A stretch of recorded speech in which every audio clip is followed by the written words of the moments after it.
Avvalambor assalomu alaykum aziz va muhtaram yurtdoshlar, qadrli obunachilarimiz.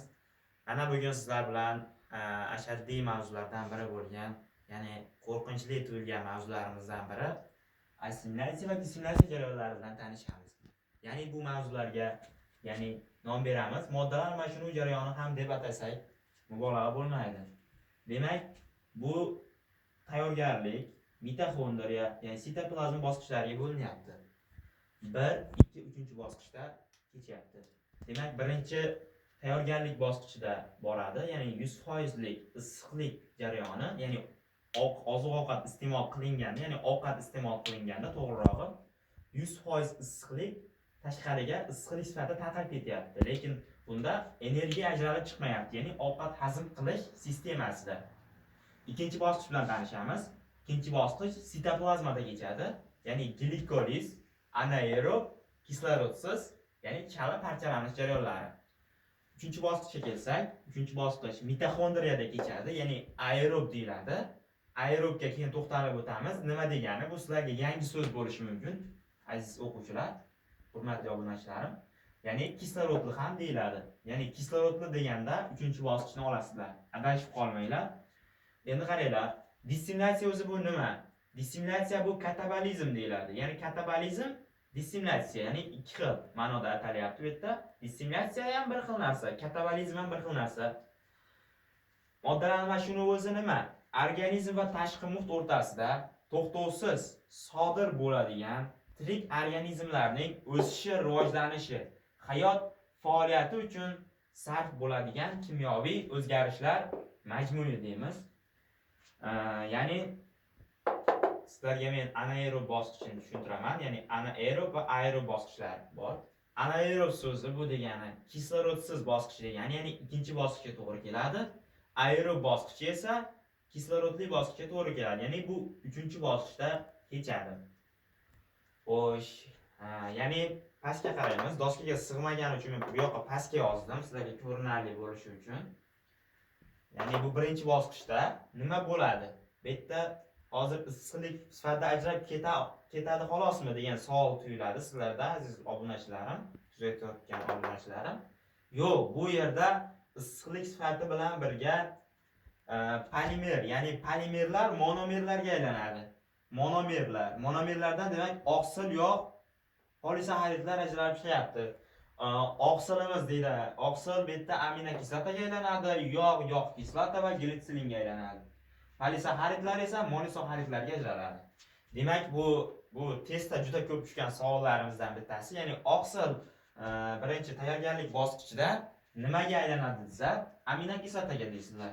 Bu savollar juda ko'p tushgan savollarimizdan 2024 o'sha 2023larda, hozir 2025-yillarda ham tushadi. Xudo xolasa mana bu yilgi DTM testlarimizda ham, milliy sertifikatlarda ham ko'rdik shekilli, ba'zi bir o'quvchilar aytib o'tishdi. Ya'ni tushadi. Xullas oddiy savol, lekin juda bir haligi o'sha farq qandaydir o'ylanish yuzaga keladi. Shuning uchun o'quvchilarimiz bilmay qolish narxalari bo'lyapti. Xullas mavzuimiz juda oson. Shu asosiy reaksiya bitta ikkita, ikkinchi va uchinchi bosqichda ketyapti. Shu reaksiyani yodlab olinglar iloji bo'lsa. Ya'ni masalalar shulardan tushadi.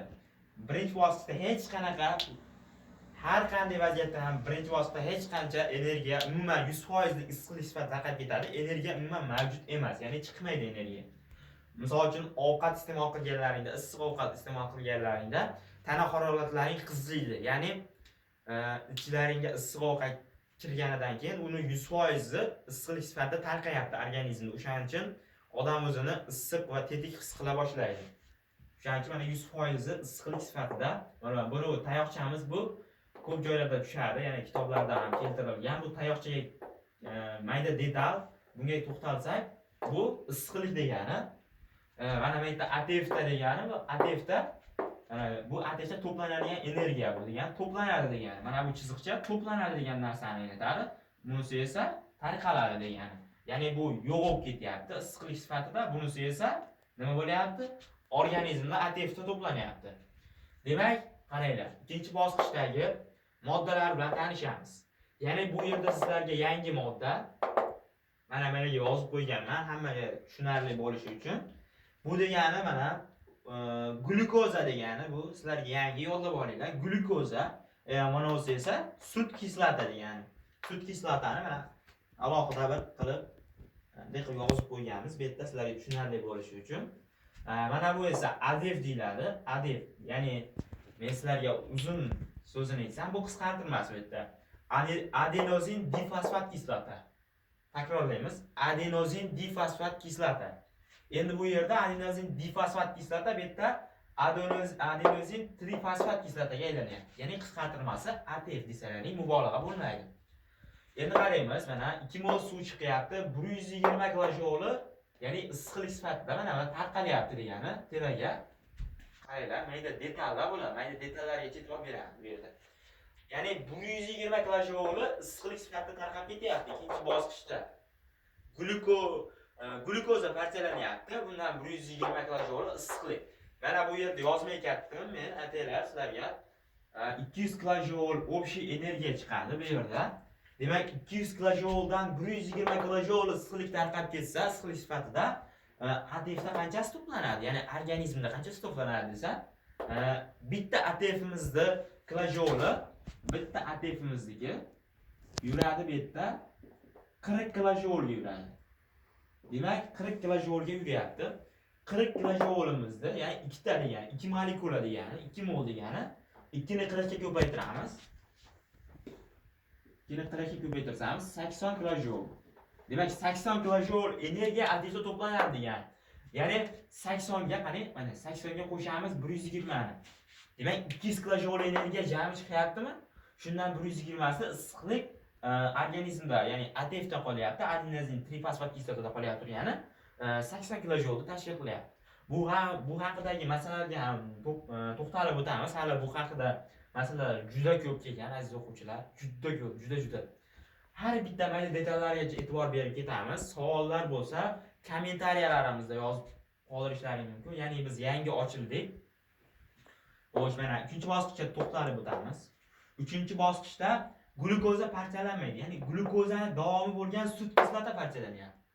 Sut kislotani parchalash uchun 6 mol, 6 molekula kislorod, 36 molekula adenozin difosfat kislota va 36 molekula fosfat kislotamiz ishtirok etyapti. Ya'ni bundan chiqyapti 6 molekula karbonat angidrid, 42 molekula suv, 36 molekula adenozin trifosfat kislota, ya'ni qo'shimcha yana 1160 kilojol energiya, ya'ni issiqlik energiyasi chiqadi. Mana bu tayoqchaga e'tibor beramiz. Bu tayoqcha issiqlik energiyasi kilojolda tarqab ketyapti degani, ya'ni qolmayapti, ya'ni organizmdan chiqib ketyapti deyapti. Endi qaranglar, общий 1160 ga chiqib ketyapti. Demak, bu organizmdan 1160 miz chiqib ketyapti degani. Qolgani esa qoladi. Endi men sizlarga bir narsani tushuntirib o'taman. Yana bir narsani aytib o'tishim yodimdan ko'tarilib qolyapti. Ikkalasini hisoblab to'liq olamiz. Ya'ni to'liq parchalanish deganda ikkalasini olasizlar. Ikkalasida sodir bo'lgan jarayonlarni to'liq parchalanishga olasizlar. To'liq parchalanish deganda demak ikkalasida ketgan, nima deydi? Parchalanish jarayoni ikkalasida ketgan deysizlar. Agar chala desa, ya'ni ikkinchi bosqichda o'zi olinadi.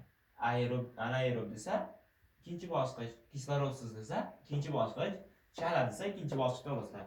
Agar to'liq desa, ikkala bosqichda, ya'ni ikkinchi, uchinchi aerob olasizlar. Agar mitoxondriya desa, aerob kislorodli. Demak, kislorod ishtirok etyaptimi? Demak, kislorodli bo'ladi. Xo'sh, shu kabi soddagina mavzu sizlarga juda bir tushunarli bo'ldi degan umiddaman. Agar savol nimalar bo'lsa, bemalol kommentariyada shu boshlanishi bu mavzumizda agar bir tushunib olsalaring, keyin masalaga yetishlarga o'tamiz. Sizlarga darslarimiz yoqqan bo'lsa, bir qo'llab-quvvatlaymiz degan umiddamiz. Aziz va muhtaram yurtdoshlarim, qadrli obunachilarim, har doim joningiz va joningiz sog' salomat bo'lsin. Hali aytadi-yu, demokrat aytganmi, ana biologlar topsinchi, kommentariyada kutamiz agar jim bo'lsa. Demokrat aytgan, nima aytgan mana shu? Asosiysi sog'lik, birinchi o'rinda, ikkinchisi go'zallik degan. Sog'lik bo'lsa hamma yo'q bo'ladi. Demak, Shu kabi darslarimizni kuzatasiz degan umiddamiz. Savollaring bo'lsa bemalol kommentariyada kutib qolamiz. Sog' salomat bo'linglar.